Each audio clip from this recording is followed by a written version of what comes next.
Welcome to Small Arm Solutions. Today we're going to be looking at the SIG Sauer model P220 10mm. Now the 10mm has been somewhat obscure. It never really achieved a lot of popularity, but it was introduced in 1983 by a gentleman named Jeff Cooper. Wanted to have something in between the 45 and the 9mm that would have significantly more power. It was probably more so developed as a more of a hunting cartridge, and I think it basically put the power of a 41 Magnum into a semi-automatic pistol. Now, just going back a little bit of time, the first gun that was designed for the new 10mm cartridge was the Bren 10. There's many of you guys who probably watched Miami Vice as a kid. That was one of Don Johnson's first guns that he had on there before he went to a 4506. But the Bren 10 was a nice firearm. However, it could not stand up to the pounding of the 10mm cartridge, because it was quite brutal. The next gun that came out was the Smith & Wesson 1006, or the 10,025, or that series of pistol. That pistol got relatively far in the fact that along with the 10mm cartridge was tested by the FBI in 1989, if I recall was the year. The FBI was looking for something after the 1986 shootout they had in Miami, where the police were severely outgunned with their 6-shooters.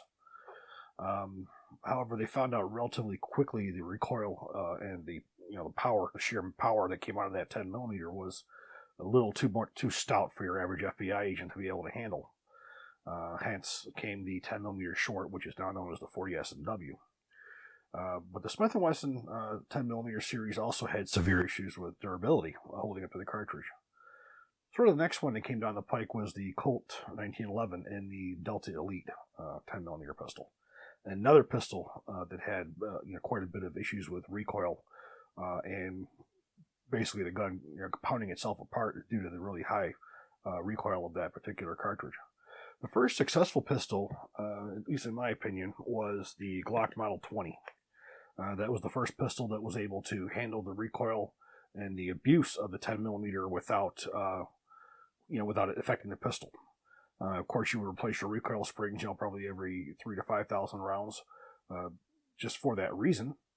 But 15 shots. It was the same frame as the 45 Model 21, and it was it was relatively easy to control. You got your low bore axis on here. From then on out, there came a couple other pistols that came down the pike. None of them, at least in my opinion, really ever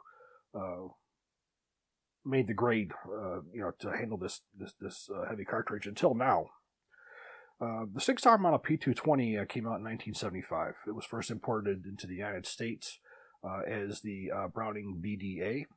That was probably from 77 till around 1980 or so. Then it was dropped by Browning.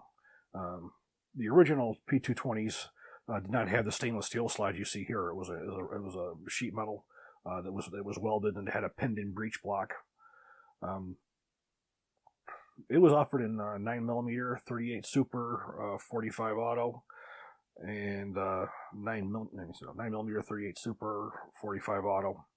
The 38 Super was relatively rare of all of them. But as of today, the P220 is primarily known as the 45 auto caliber. In the early 80s, around 82, 83, 84, around the time where the XM9 project came out, the P220 was modified and it was scaled to be what we know now as the P226, a double column magazine 9mm. So that was pretty much the last time you saw the 220 in any different caliber up until 2015. And 2015 is when the Model 220 10mm came out. This is an incredible pistol. I'm always been hesitant firing 10mm cartridge, but this one here, with the combination of the weight and everything, it was extremely relatively easy to control. But we're going to go over this pistol from top to bottom and see what makes this thing uniquely 10mm. Looking at the pistol, the primary thing that makes this thing a 10mm is the fact that SIG got rid of their aluminum frame in favor of a stainless steel frame. And that gave this thing some weight, about 39 ounces. So it's significantly heavier than your standard model P220. It has a set of the Hogue Piranha grips on both the front, the sides, and the rear. It's relatively aggressive, so it's comfortable. Now this is modeled here as a single action only. The P220 is also offered in the standard double action, single action with the decocker on the left hand side.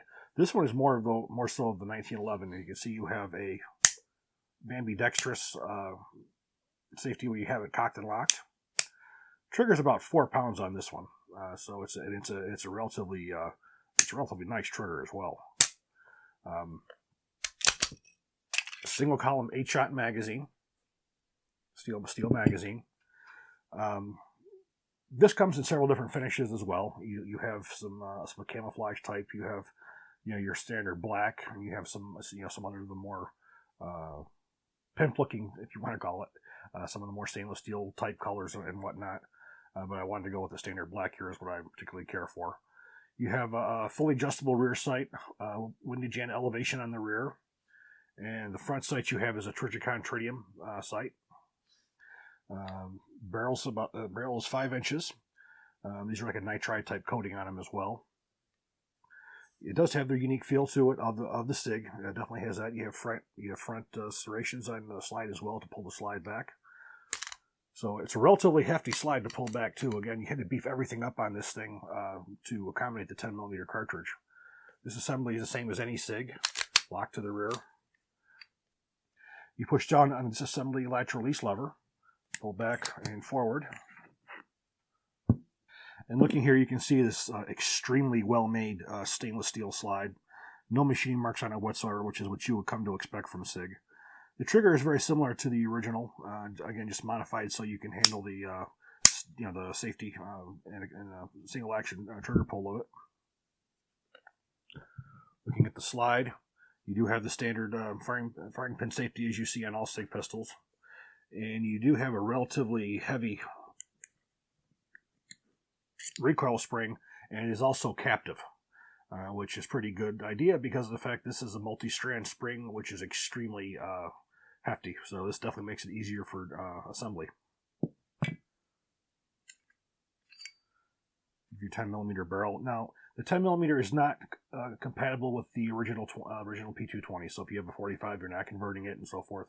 Everything you see on this pistol is unique to this pistol, the frame and a lot of the components. But I do want to mention about the slide for a brief moment here. The slides began life, with SIG as a stamp sheet metal with a pinned-in breech block, probably around the 1994-95 time period when SIG in New Hampshire started producing guns up there, or slides up there. They started being manufactured from a single bar of stainless steel, which is what you see today. And that improved the quality in many different ways over the original SIGs. You stopped having the issue with the breech blocks, the pins breaking. There were some other issues that certain types of ammunition had as well with the breech faces of the SIG pistol. Some of the earlier clean fire didn't like it very well. And, I actually had a P220 go full out on me one time because I was using CCI clean fire, and because the breech face wasn't hardened, which a lot of pistols didn't do that, but SIG was one of them at that time that didn't. The heat that was generated from the lead-free primer caused the metal to actually melt and peen inward, and it caught the firing pin in the outward position. And the pistol worked as an open bolt machine gun, and it scared the hell out of me because it was a P220 and it was firing 185 grain plus P Remington flying ashtray hollow point. It scared the hell out of me. So that problem was also alleviated with going to the stainless steel. You did gain a little bit of weight, but that little bit of weight was awesome. If I do recall, it was probably the model P229. The 40 caliber was the first one that went into production. And then from there, it went into the model 229 in 9mm, which is what replaced the model P228. And the P229 in 9mm was just a stainless steel slide that was cut out with weight so it would function with a 9mm. And from there, you went to the P220. And now, as of this year, we have this model here. Now, the 10mm is not for the faint-hearted. The ammunition ranges in the way that it's manufactured. A lot of the American Eagle, some of these lighter loads, if you were to compare a 40 S&W to a 10mm, you'd have relatively little difference on some of the target type ammo. However, when you get your hands on some of the real 10mm ammunition that's made to the 10mm specs, it's very different. For instance, if you're looking at a 40 S&W firing 180 grain full metal jacket, you're looking at about 995 feet a second subsonic. You put that same round in a properly loaded 10 millimeter, you're looking at about 1,300 foot a second. So you have a major, major difference. And again, if you look at the ballistics of the 10 millimeter and you compare it to the 41 Magnum, they're pretty much identical. So imagine a Magnum recoil, a Magnum caliber load, and a semi-automatic pistol.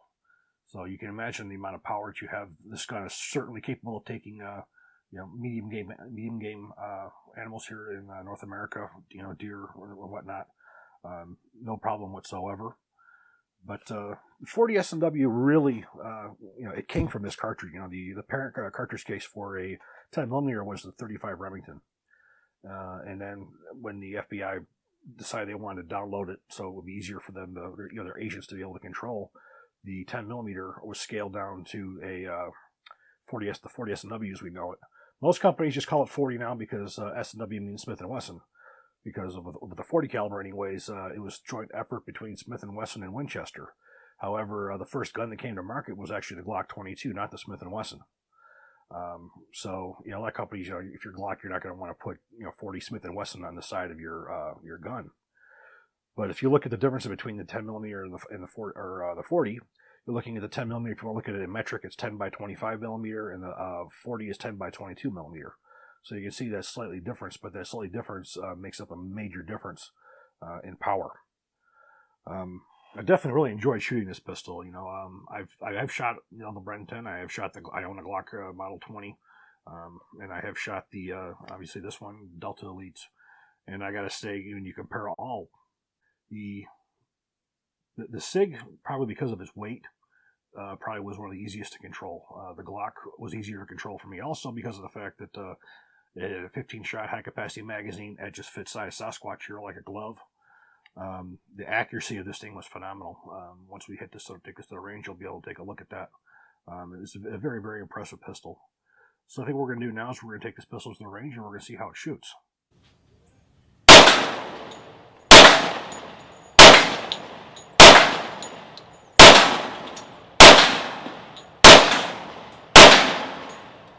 SIG Elite Performance ammunition. Got a few different kinds of ammo here. Two of the SIG types of ammunition, including their Elite Performance ammunition. Got some Remington FMJ as well as some Hornady Critical Duty. The SIG ammunition is a full power 10 millimeter round, unlike a lot of the target ammunition. It feels more like a 40.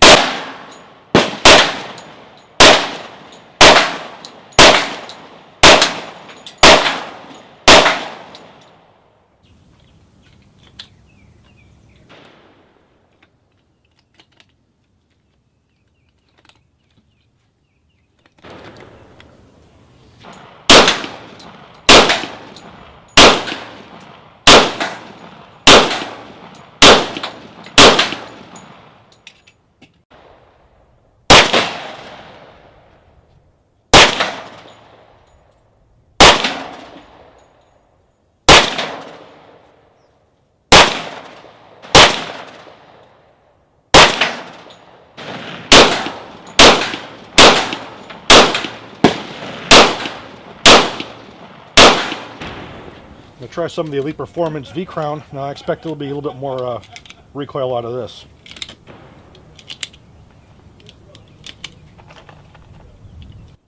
Yeah, a little more stout.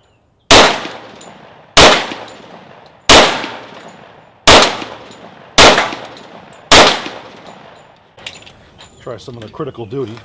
This I also expect to have a little bit of recoil with. Full powered 10 millimeter rounds. Notice it has the red rubber tip. That rubber tip there makes a major difference on barrier penetration, whether it goes through clothing or whatnot. That keeps the bullet together and from plugging with cloth material.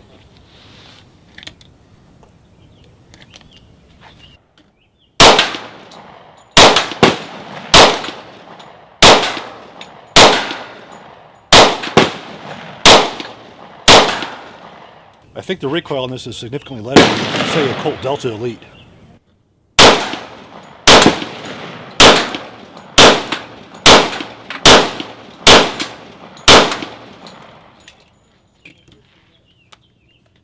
Is this a 10 millimeter dead? Absolutely not. It's definitely They may even be making a little bit of a comeback with modern manufacturing techniques. You're making guns that are capable of standing up to the punishment that's created by the 10 millimeter.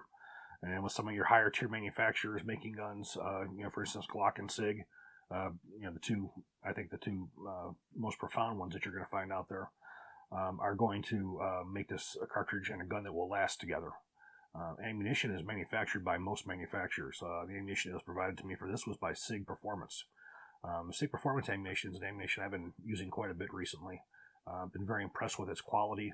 And the 10 millimeter that's made by SIG, that is a real 10 millimeter load. It's not like a Remington UMC or a Federal American Eagle, which are basically hot 40s. These are true 10 millimeter loads. Some other ammunition I tried with this too was some of the Underwood, which also is a true 10 millimeter. Some of those were 200 grain full metal jackets. A lot of the SIG Performance Elite was a 180 grain. But you have a significant amount of opportunity for different kinds of loads, different types of projectiles. Everybody's making this ammunition. It's available, and I think the price is relatively compatible with anything else that's out there right now.